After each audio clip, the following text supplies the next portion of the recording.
கட்டுப்படையவனாக இருந்தாலுமே நல்ல சுகத்தை தந்து செலவை தரக்கூடியவனாக இருப்பான். கொஞ்சம் சுகம் அதிகமாக வேணும்னா செலவு அதிகமாக வேணும், செலவு அதிகமாக நடக்கும் இல்லையா?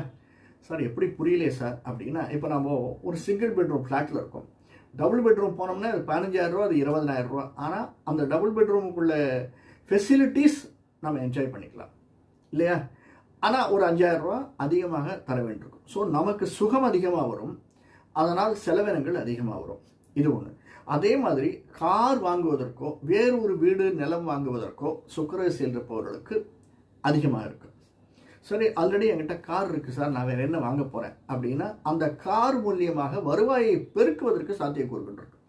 ஒன்று, அந்த காரில் வாடகை கொண்டு சம்பாதிக்கலாம், அல்லது இன்னொரு சைடில் இன்னொரு கார் வாங்கலாம். சுக்கிரதசையில் இருப்பவர்களுக்கு நிச்சயமாக விசாகம் அனுஷ நட்சத்திரத்தில் இருப்பவர்களுக்கு ஒரு எக்ஸ்பான்ஷன், ஒரு விரிவு